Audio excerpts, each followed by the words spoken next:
I hate your bigotry. I listen intently to the torrent, the juggernaut, the tsunami of your anger, bitterness, rage, hate. I listen to the meander of your arguments as they shapeshift from resentment to perceived unfairness. I look at the weaknesses in them, the hypocrisies, the illogic, the moves through emotions, seeing issues through veils of feelings, the bias, the prejudice, the lack of thought. And being blasted and barracked time and time again, over and over, unchanging in its vile depravity, undermining the humane in humanity, I begin to doubt myself. Was I wrong? Were you right? And therein lies the seeds to the dismantling of my mental health. Hearing the same hell-driven diatribe every time we meet, every time I see you, and me not being listened to, not being heard, not being seen. It almost makes me think that I hate myself. No, I don't hate myself. I rage at myself, I rant, I feel my own fury, I just despair of myself. Why am I such an idiot? Why am I so stupid? Why do I let people do this? Why don't I just come dead, walk away, walk out of their lives, even though they are friends, family, people who are vulnerable and are dependent on me? I hate the constant, continual monologue, your vile hate-filled harangue, your refusal to look behind both sides of my rational arguments, the destruction of the common ground between us. You're like a baby screaming in the pram without letting anyone in to help you ease your pain. This is one long cry of bitterness, angst and pain, deep existential agony. But what about me? How do you think I feel? I want to destroy you, to negate you, nullify you, crush you out of existence. But that can't happen. You are an unlooked for friend, unwanted colleague, family, elderly family, depending on me to survive, depending on me to save your life. You're vulnerable, unable to care for yourself, almost unable to be human. You don't understand, you can't understand. You no longer have the capacity to care, to love, to see the errors of your actions, of your tongue, to see the humanity in me, to think other than about your senses. So I have to. I have the responsibility, the obligations, the duty, the proximity to try to treat you as a human as I possibly can. I am human. I have humanity. It seems that as only I can show it, I have to treat you with the humanity that too often fails. And no matter what you do, I must try to see the humanity in you as much as I elect my own humanity in me. Thank you. One was slightly with the word I hate. This is called I love you. I love your integrity. I love the clarity, not of your responses, but of who you are, what you stand for, where you stand, and your intentions. But also I love how you are also able to show the problems, the nuances and subtleties in what you believe, in a calm and assured way, making sure you apply the principles that count for you, not to others, but only to yourself. I love your attitude towards your own as well as others' imperfection. You realise that you are human, that we're all human, and that perfection, even though many want it, is often difficult, if not impossible to maintain. You see this in others as much as you see it in yourself. So you don't hold on with the hypocrisy of expecting perfection in others, while asking the same others to put up with your imperfection. And often it doesn't have to be done perfectly or exactly right. Getting it right is not as important as getting it done. And if it's not done yet, by working together, it can be done later. I love your neurotype, that you really understand that you are different from the people around you, whether you are neurodiverse or neurotypical. That you know how you have the potential to see an issue from a different point of view, finding unique solutions that no one else would have thought of. At the same time, you're aware of the different perceptions of others, that they can see what you can't, and vice versa. I love how you cope with that pluralistic reality. I love your curiosity, how you want to know the person, as well as what they talk about or gossip, how you want to know about process as well as products, how and why something has arisen, not just that it is there, and where the person is coming from, not just where they want to take you, and where and why,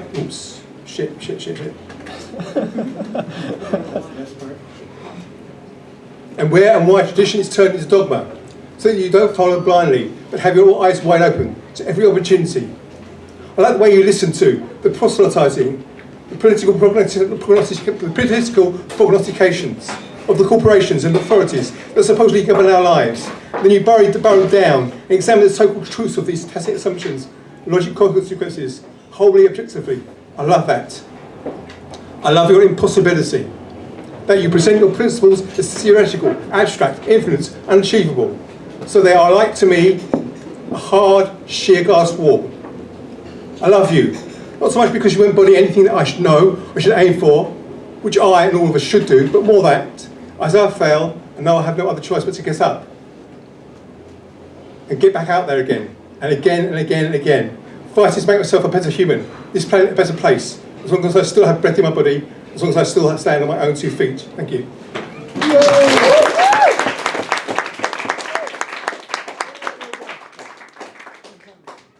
Let's shout for Peter.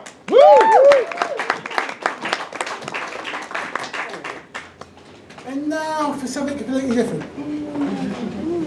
We have a poet that I love. She's fabulous. Her name is Charlotte.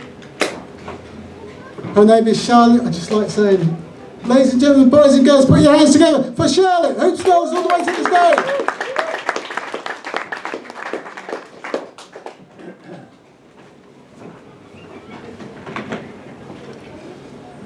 In the absence of rain, I could only imagine it in this, which is called storm flower. The lightest of rain showers seemed to bully the flower. When the rain and the wind went wilder, she was concerned and she watched as the thin white petals hung on. Water slid off as if the flower sobbed under the weight of the onslaught. And the odds of survival seemed slim as raindrops hit the flower at a quicker and quicker velocity, and the wind howled louder, bending the stems to a near horizontal. On the following day, when the storm had passed, she was afraid she would discover the flower had been crushed under the weight of the heavy rain and partly buried in a shallow grave. She thought she would find some scattered petals and broken stems where the wind had torn the flower apart limb by limb. But the flower was there and displayed a renewed vibrancy as it demonstrated that strength was found through vulnerability.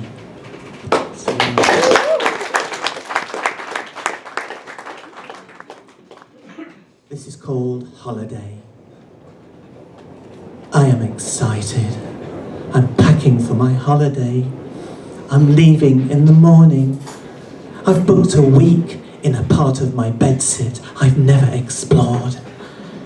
It's not far from the window, so I've arranged a day trip to the curtains, where I will experience the amazing views of the other side of the street. I am excited. I'm packing for my holiday in a 5-star corner of my room. My passport is up to date. I will need to negotiate the border at the end of the bed. Then it's a long journey across the carpet to my destination for a week of bliss and rest. I'm going on my holiday to broaden my horizons. A tour around a cupboard, and I've never seen inside. What delights await. I am so excited. I've packed for my holiday. I can't wait. I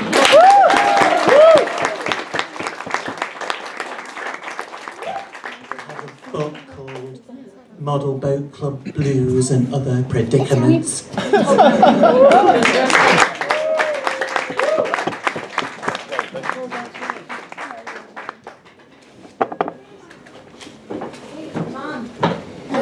Charlotte, what was that last bit? Where'd you get it from? It's published by TSL. Where's a good place to get a copy? In the break, catch Charlotte for a copy. Ooh, and they make wonderful presents. We've had Easter. We've got summer. Autumn. And then it's Christmas. Ooh, fill your stockings now. Grab one from Charlotte. All right. Let me think. Who's on next? You've got the list. That's true. I have got the list. Yeah, that's true. It's true. Let me think. Let me think. I thought, and the thought that I thought is Dennis Tomlinson. Hoops and honours all the way to the stage.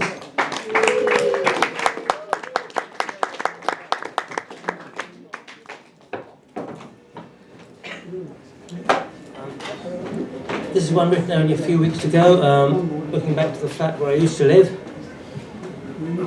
Number 5. 13 years ago, I left my flat. Now repainted outside, remodeled inside. Bedroom became sitting room, bedroom. Big arch to the kitchen. Brand new kitchen. Total upheaval. Just the number I'd painted gold on the black door faded slowly. Still the memory pulls and pulls as if I could return.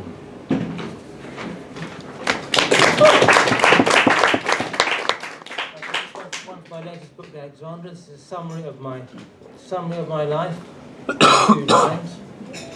All the things that have disappeared over the years. Our life. Where are the aunts of yesteryear? Where are the moles under Granny's lawn? Where are the pickled frogs and locusts? Where are the lizards? Where the kiss on the banks of the Moselle? Where is the wall behind the Brandenburg Gate? Where is the office shuttlecock?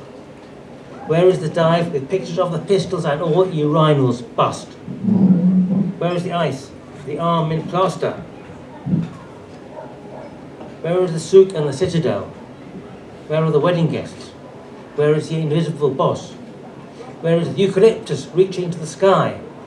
Where are Dad's bicycles? Souk and the citadel, that's a memory of a holiday in Syria, I think. Next year or the year after that, the civil war broke out and everything was destroyed and burnt down. And then I have a book written by a friend, Memento Mori, Gareth Ryder Davies, who now lives in Wales, but he took my poem as an example. So we have Slipway after Dennis Tomlinson. Where are the blackberries I froze in the freezer? Where is the shirt I sweated through last summer? Where is the elm tree taller than a church tower? Where is the blanket that covered the red leather sofa? Where is the one-eyed cat, backyard Caesar? Where is Mars and my Star Trek teleporter? Where has my hair gone? Where are the tweezers? Where is the crossword, my daily brain teasers? Where are my pants that were drying on the radiator? Where is my book, my dear reader? Where is the boat to carry me over this dark river?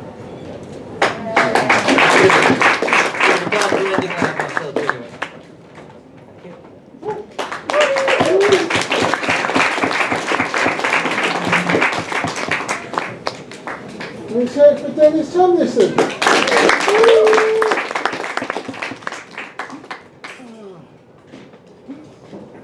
That's good.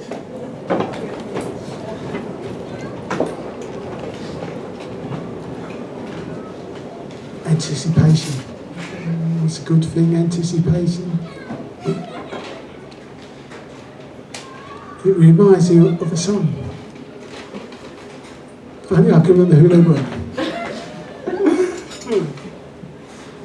You can't really see anything because you put the phone up. Really, I need the next person's on.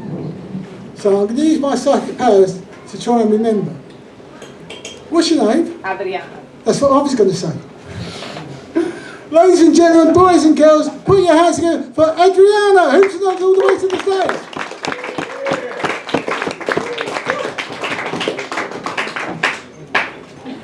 Hello everyone, my first time here. I'm gonna read, I write in English and in Italian, so I have a book which is my first collection and is written in both languages. I'll read in English and maybe one in Italian, it's okay? It's called Elements. The wind woke me up and whispered.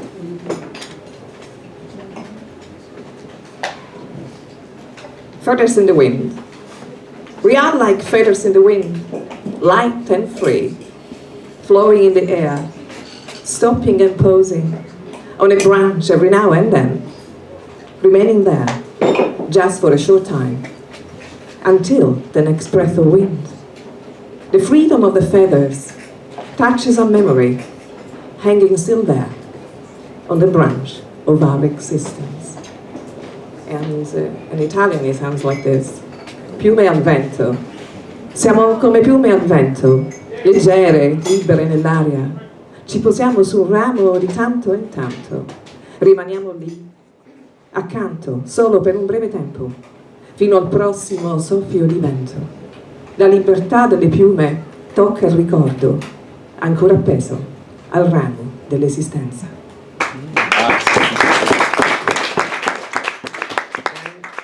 This is a poem that I like because it's an invitation to receive the joy when we can.